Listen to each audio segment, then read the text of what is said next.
So think positive about your self and your preparation, क्योंकि उसके बिना तो कोई लड़ाई जीती ही नहीं जा सकती। तो ऑलमोस्ट हर सेशन का हर पेपर लगभग इन टॉपिक से कवर हो जाता है। तो जो कवर हुआ है सिर्फ उसी को रिवाइज करने में, उसी को अच्छे से पॉलिश करने में आप ध्यान दीजिए। हेलो स्टूडेंट्स, जैसा कि आप सब जानते हैं, देश का सबसे प्रतिष्ठित इंजीनियरिंग एंट्रेंस एग्जाम जेई ये इस बार 2 सेशंस में होगा। उसका जनवरी अटेम्प्ट अब बहुत ही नज़दीक है और हमेशा की तरह टीम एलन आपके साथ है एक गाइडेंस सेशन के साथ। इसमें हम आपको बताने वाले हैं perfect strategy for JEE main.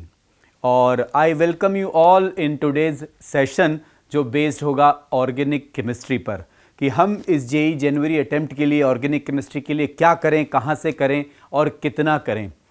ये मत भूलिए कि हम हमारे एक्सपर्ट्स बाकी सब्जेक्ट्स में भी ये सारे सेशंस आपके साथ सामने लेकर आ रहे हैं, तो हमसे जुड़े रहिए और वो सारे सेशंस भी आप देखते रहिए। और एक जनरल गाइडेंस का सेशन ऑलरेडी आपके लिए लाइव किया जा चुका है, वो भी आप ज़रूर देखिए। तो ये जो जनवरी अटेम्प्ट है, इसको देने के लिए किसी भी एग्ज़ाम की तरह सबसे ज़्यादा जो ज़रूरी चीज़ होती है वो है positivity. So think positive about your self and your preparation, क्योंकि उसके बिना तो कोई लड़ाई जीती ही नहीं जा सकती। आपने जो मेहनत की वो कहीं भी नहीं जाने वाली है, एक अच्छा रिजल्ट आपका इंतज़ार कर रहा है। तो यहाँ हम इस सेशन को 2 पार्ट में डिवाइड कर लेंगे बच्चों। एक तो उन बच्चों के लिए जो अभी 12th अपीयरिंग है, और उसके बाद हम डिस्कस करेंगे 12th पास बच्चों के लिए। सो जो 12th अपीयरिंग स्टूडेंट्स हैं उनके कोर्सेस पूरे हो चुके हैं, तो उनके पास सभी सब्जेक्ट के क्लास नोट्स हैं। तो अपने क्लास नोट्स को रिवाइज करिए और नया सोर्स पढ़ने के लिए कोई भी इस समय पर यूज़ मत करिए। जिन सोर्सेज से आपने अपनी पढ़ाई की थी बस उन्हीं से फिर से रिवाइज करिए, और उसे रिवाइज करते समय अपने वीक एरियाज आइडेंटिफाई कर लीजिए। जो भी सब टॉपिक्स, जो भी एरिया आपको कमज़ोर लगते हैं उन्हें नोट डाउन कर लीजिए, और ऐसा एक साथ बहुत सारे डाउट्स लेकर आप अपने फैकल्टी मेंबर्स के पास आ जाइए और अपने डाउट्स को इन टाइम क्लियर कर लीजिए। लेकिन छोटे छोटे डाउट लेकर अपने फैकल्टीज़ के पास नहीं जाना चाहिए, क्योंकि उसमें ट्रांजिट टाइम आप लगाते हैं। तो सारे डाउट्स एक साथ इकट्ठे कर लीजिए, पैनिक मत होइए, और एक दिन जाकर टाइम लेकर सारे डाउट्स क्लियर कर लीजिए। ऑर्गेनिक केमिस्ट्री में स्पेशली अपने नोट्स के अलावा कुछ टॉपिक है जो एनसीईआरटी से डायरेक्टली आते हैं, तो वहाँ एनसीईआरटी को भी पढ़ना, रीडिंग उनके लिए बहुत ज़रूरी है। तो अब से एग्जाम तक 2 बार 3 बार जितनी भी बार आप इन्हें रिपीट कर सकें बहुत अच्छा रहेगा। ये लास्ट के टॉपिक्स हैं, सीधे सीधे देखने से ही क्वेश्चन सॉल्व हो जाते हैं। These are the question which will give you marks in no time. Seconds में देखते ही क्वेश्चन हो जाते हैं। Polymer, practical organic chemistry, chemistry in real life, separation techniques जो आपको 11th की एनसीईआरटी में मिलेगा, और पहले ये जो 3 टॉपिक लिखे हुए हैं वो 12th की एनसीईआरटी में हैं। ये नोट से और अपने एनसीईआरटी से देखना बेहद ज़रूरी है। और इसके अलावा जो मेजर पार्ट पेपर का ऑर्गेनिक केमिस्ट्री में बन रहा है वो इन टॉपिक्स में से बनता है। बायोमोलिक्यूल्स, नेम रिएक्शंस, जिसमें स्पेशली एल्डोल, केनिज़ारो, हेलोफॉर्म और परकिन, इस पर तो लगभग हर साल क्वेश्चन पूछे जा रहे हैं। हाँ, आप ब्रोमोमाइड रिएक्शन भी रिवाइज कर लें तो बहुत ही अच्छा रहता है। ऑक्सीडेशन रिडक्शन पर हमेशा क्वेश्चन पूछते हैं। ओजोनोलिसिस, H+ केमिनोफोर के एप्लीकेशंस बहुत पूछे जाते हैं, और रिडक्शन में LAH, SBH, डाइबाल H के एप्लीकेशंस तो लगभग हर सेशन के हर पेपर में पूछे गए हैं, तो उन्हें आपको अच्छे से ग्रिप में ले लेना चाहिए। न्यूक्लियोफिलिक सब्स्टिट्यूशन रिएक्शंस पर काफ़ी क्वेश्चन आ जाते हैं। जो लंबे क्वेश्चन होते हैं उसके कुछ हिस्से इस पोर्शन से कवर हो जाते हैं। एरोमेटिक इलेक्ट्रोफिलिक सब्स्टिट्यूशन से पूरे पेपर का लगभग 15 से 20% हिस्सा कवर होता है, और ये बहुत इजी भी है करने में। एक ही पैटर्न की रिएक्शंस हैं, तो यहाँ अगर इसमें आप ग्रिग्नार्ड रिएजेंट भी जोड़ लें तो ऑलमोस्ट हर सेशन का हर पेपर लगभग इन टॉपिक से कवर हो जाता है। यस, जो नीचे लिखे टॉपिक्स हैं उनके क्वेश्चन सॉल्व करने में थोड़ा सा ज़्यादा टाइम लग सकता है इन कंपैरिजन टू जो ऊपर लिखे हैं टॉपिक। ये तो बस देखे और सॉल्व हो जाएंगे।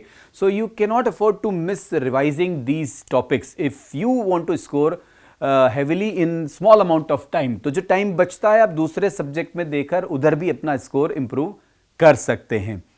जैसा कि मैंने बताया, नए सोर्स से बिल्कुल भी नहीं पढ़ना है। जो आपने पढ़ा, जो आपने मेहनत की है, वो अच्छे रिजल्ट में कन्वर्ट होने ही वाली है। Now, अगर हम ये देखें कि प्रीवियस ईयर क्वेश्चंस क्या रिपीट होते हैं, बिल्कुल उसी पैटर्न के क्वेश्चन रिपीट होते हैं, एक ट्रेंड हमें समझ में आ जाता है। तो पीवाईक्यूज को आपको टाइम प्रेशर में बैठकर करना चाहिए, इससे अपने स्ट्रॉन्ग एरिया और वीक एरिया आइडेंटिफाई कर लेने चाहिए। तो और जैसे आपको जनरल गाइडेंस वाले सेशन में बताया गया था, तो पेपर की स्ट्रेटजी तैयार हो जाती है पीवाईक्यूज करने में। कुछ पीवाईक्यूज आप टॉपिक वाइज भी कर सकते हैं और कुछ को पेपर की तरह से बिल्कुल दीजिए, जिससे आपकी स्ट्रेटजी बनाने में काफ़ी हेल्प हो जाती है। और अगर आपको टाइम परमिट करता है तो ओवन के सिंगल चॉइस क्वेश्चंस भी आप इस दौरान सभी टॉपिक्स के कुछ कुछ बना सकते हैं। स्पेशली वो क्वेश्चन जो पढ़ते समय आपसे नहीं हुए थे, उन्हें वापस करना तो बेहद ज़रूरी है। तो ये तो बात हुई 12th अपीयरिंग स्टूडेंट्स की। और 12th पास स्टूडेंट्स की बात करें तो जनवरी अटेम्प्ट प्रैक्टिकली उनके लिए बहुत जल्दी से अनाउंस हुआ। थोड़ा सा बच्चे ऐसा सोच रहे कि हमारा कोर्स तो पूरा हुआ नहीं, हम किस तरह से ये पेपर देंगे। तो कोई चिंता की बात नहीं है, your best attempt should be April attempt. पर ऐसा भी नहीं कि हम जनवरी अटेम्प्ट बिल्कुल ही नहीं दे पाएंगे, काफ़ी कुछ चीज़ें आपकी कवर हो चुकी है। तो बस फोकस उन्हीं एरिया पर करिए जो आपका कवर हो चुका है। नेचुरली जो कवर नहीं हुआ उसका तो अभी हम इतनी जल्दी तो पूरा कोर्स कर नहीं पाएंगे। तो जो कवर हुआ है सिर्फ उसी को रिवाइज करने में, उसी को अच्छे से पॉलिश करने में आप ध्यान दीजिए। लेकिन अगर ऑर्गेनिक केमिस्ट्री की बात करें तो लास्ट ईयर की मेमोरीज में आपका कुछ है, आपने बढ़िया से उसे प्रिपेयर कर रखा है। तो कुछ ऐसे टॉपिक्स हैं जो आप खुद अपने लेवल पर अगर तैयार करके एग्जाम के पहले एक रीडिंग भी कर लेंगे और उसे देखते ही अगर क्वेश्चन हो जाएगा तो it will be kind of bonus for you. तो यस, अगर आपका पहले से कुछ तैयार है, थोड़ा बहुत याद है, तो आप अगर उसे पढ़ने का समय निकाल सकते हैं। सबसे महत्वपूर्ण बात यह है कि जो इन दिनों आपकी क्लासरूम में चल रहा है उसकी कॉस्ट पे हमें कोई पुराने टॉपिक नहीं पढ़ने अपने लेवल पर, क्योंकि जो पढ़ रहे हैं उसमें से भी तो आएगा। कवरेज पूरा सिलेबस का बराबर सा रहता है। And we have April attempt also.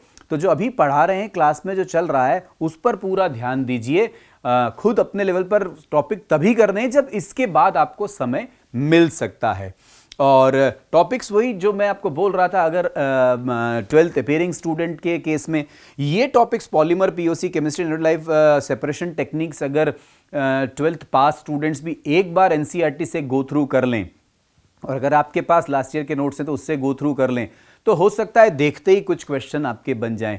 Yes, maximum phases में अभी जो रिपीटर स्टूडेंट है बायोमोलिक्यूल्स नहीं हुआ होगा, और अगर आपका पिछले साल का वो स्ट्रॉन्ग नहीं है तो you can leave it. But name reactions में अगर एल्डोल, केनिजारो आप देखकर चले जाएं तो उससे काम चल सकता है। बट न्यूक्लियोफिलिक सब्स्टिट्यूशन ये और ग्रिनियर रिएजेंट्स, ये तो सब जगह हो चुके हैं, इनमें से क्वेश्चन आते हैं और आपका काफ़ी कुछ पोर्शन इससे कवर हो जाएगा। नाउ अगर आप ऐसे टॉपिक्स जो तैयार नहीं करके गए, हमें सभी सब्जेक्ट के सेशंस में ये बताया गया है, तो इस बात को हमेशा ध्यान रखना कि ये टॉपिक मैंने पढ़ा नहीं था तो इसके क्वेश्चन क्या मैं बिल्कुल पढ़ूं ही नहीं, छोड़ दूं एग्जाम में, ऐसा मत करिए। हो सकता है उसका क्वेश्चन बहुत ही सिंपल हो, जो देखते ही आपसे हो जाए, लास्ट ईयर की मेमोरी से हो जाए, दूसरे टॉपिक में पढ़ाए गए कॉन्सेप्ट से वो क्वेश्चन सॉल्व हो जाए। तो रीड जरूर करिए क्वेश्चन, और क्वेश्चन को उसकी मेरिट पर छोड़िए, टॉपिक से मत छोड़िए। ये बहुत ही इंपॉर्टेंट चीज़ है, इसलिए हम इसे हर सब्जेक्ट वाइज सेशन में रिपीट कर रहे हैं बच्चों। तो बस की तो यही है बच्चों, आप 12th अपीयरिंग है या 12th पास हैं, बिलीव इन योर सेल्फ। आपने तैयारी की है और आपकी हार्डवर्क कहीं नहीं जाने वाला, ये बहुत ही अच्छे रिजल्ट में कन्वर्ट होने वाला है। ऑल द बेस्ट, और हमसे जुड़े रहिए और भी इस तरह की गाइडेंस सेशंस के लिए।